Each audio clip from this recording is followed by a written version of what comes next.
Hello book lovers, welcome to Uncommon Reader. I'm Daniela. In this video I'm going to chat a bit about some of my autumn reads starting right away because I have quite a few books to share with you. I'm just going to rely on my notes, otherwise I would just get lost. Let's start with The God of Small Things by Arundhati Roy. This was a reread for me. Didn't remember much of the story, just that I cried buckets reading it. It won the Booker Prize in 1997, and this novel is set in Kerala, India, following the story of two twins, Rahel and Esther, whose childhood is shattered by a series of traumatic events tied to rigid social laws. The story moves non-linearly, weaving between the twins' childhood in the 60s and their adulthood in the 1990s. At the center, dealings with some family tragedies and situations that, of course, I'm not going to reveal, but show how small things, seemingly minor moments, choices, or emotions can shape the big things in life, including love, loss, and sense of identity. The twins' emotional reaction to these events is quite different from one another, and it seems to create sort of a distance between them. Still, though, their bond, intense and almost telepathic, becomes a way of surviving the past and a reminder that some wounds will never heal. A good reminder for us too. Roy's writing is poetic and playful in this novel, and she mixes also English with some Indian dialects. Her style pulls you into a child's point of view and shows how kids make sense of the confusing adult world around them. Roy doesn't make anyone purely good or bad. Her characters are very messy, loving, they're hurt, and they're human. She makes you rethink also about social rules and see how they can end up hurting the very ones you would like to protect. This wasn't an easy read for me, due also to the style, sometimes a bit complicated from Roy, but still it was quite intense and thought-provoking. A lighter read was definitely Remarkably Bright Creatures by Shelby from Pelt, which I picked up at the library sale in San Jose while I was visiting in October after hearing so many wonders by many YouTubers. This book follows the story of Tova, who is a widow, and she works in her 70s. She works a night shift at an aquarium in this imaginary village in Washington State. There, she forms an unexpected friendship with Marcellus, who is a highly intelligent giant Pacific octopus who secretly roams the aquarium at night. You will fall in love with Marcellus as he shares his wisdom about humans in various short chapters throughout the book, as he becomes also invested in Tova's story and uncovers clues about the long ago disappearance of her son Eric. The book also follows the life of Cameron, who is a down-on-his-luck young man searching for family and purpose while he arrives in town. Cameron and Tova's lives intersect, and they quite like each other despite the age difference. Not romantically, of course. But the novel will untangle their own grief, their loneliness, and the search for identity, of course, in Cameron's case. It is a warm, hopeful story about unlikely friendships and finding healing in unexpected ways. I totally enjoyed the story. It was a heartwarming book and such an easy page-turner with an quite unexpected, somehow unexpected twist at the end that was just the cherry on the cake. And when I picked up Van Pelt's book, I also brought home And Then the Fish Swallowed Him by Amir Ahmadi Arian. This was quite an intense read, and it tells the story of Yunus, a bus driver in Tehran who lives a quiet life far from politics. But during a strike, he gets accidentally caught in a brawl and is arrested, blindfolded, and taken to Evin, a political prison in Tehran. There, he is falsely accused of anti-government activism. The officer interrogating him manipulates his fears and making him believe that simply confessing and naming names will set him free. But he has nothing to confess because he is an innocent man and is not involved in any scheming against the government. This is the beginning of his descent into the prison nightmare. Between interrogations, Yunus relives memories of his life, revealing his personality and also sharing stories of his family, his past. And that's what will keep him sane as the system is seeking to destroy him. The novel exposes a repressive apparatus that distorts reality and uses physical and psychological torture, revealing both Yunus' weaknesses and the strength he searches within himself to avoid breaking completely. These are the novels that I get more involved with emotionally. It may not be necessarily a true story, but, I realize that it may well be someone's story for sure. Another October read was The Italian Girl by my adored Iris Murdoch. It's been years and years and years I haven't read any from her, so it was such a happy return.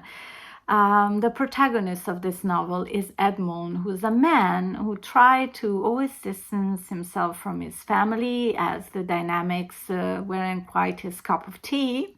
He lived alone in a flat in London, but he has to return to his family for the funeral of his mother, Lydia. And there he meets again with his brother Otto, Otto's wife Elizabeth, and their young daughter, now kind of flourished into a young adult. There are also two other people that are not related to the family. One is Otto's assistant and the assistant's sister. Present in the house also an Italian governess who is giving the name to the novel. Why? I was thinking why, as she's not the main character, but somehow after some analysis, I realized that she was the one that you couldn't really read because the other characters in the book all expresses their discontent and their emotions. So she was sort of staying in the middle, kind of a balancing act. So we follow these crazy entanglements, passions, hidden relationships, moral questions, crises, and Edmund finds himself drawn more or less willingly into the tangle. This is quite a psychological novel, which is Murdoch cup of tea, combining philosophy, morality, and narrative, focusing on how people can save or redeem themselves. And I often see this trait in Murdoch's protagonists, not being quite lovable as characters, but as the novel proceeds deep down, you're seeing, some light to the cutter, some traits that they could be a good person and they might want to be doing the right thing. So it was somehow a comfort read for me. Although, you wouldn't say so about psychological novels, but finding those traits of Murdoch's style was like coming home to me. Oh my, Martyr by Kaveh Akbar. The protagonist of this novel is Cyrus, a boy of Iranian origins who grew up in the United States and carries a traumatic past. His mother died in a plane accident when he was very young. His father, after that, decided to move the two in the United States, but he suddenly dies while Cyrus is in college. Cyrus has a talent for poetry and writing, but struggles with addiction, alcohol, and drugs. And he finds himself on a quest. He wants to give meaning to pain, to loss, to life, because he's still tormented by his mother's loss in a stupid airplane crash. So he just can't get over this.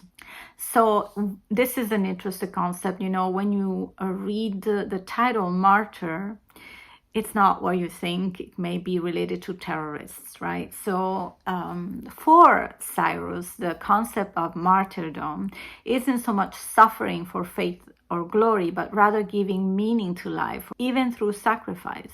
And is determined to write a book on this topic. So he's trying to look for stories that someone, even if they die young, they can still have done something important with their lives. At one point, a friend tells him about a terminally ill painter who has decided to spend her last days in a Brooklyn museum, sitting at a table and talking to anyone who comes by. And this reminded me of that artist, Marina Abramovic. I don't know if you ever heard of her, but I think at one time she went into a museum and sat at a table and just looking at the person who would sit in front of her without talking, though. So they would just stare one another. Something really interesting. And at one point, I think a past lover, a past fiance came by, and so I think that was caught on camera. So it reminded me of that. But actually, this encounter with this painter will be life-changing for Cyrus, and I'm going to stop at this in terms of the story.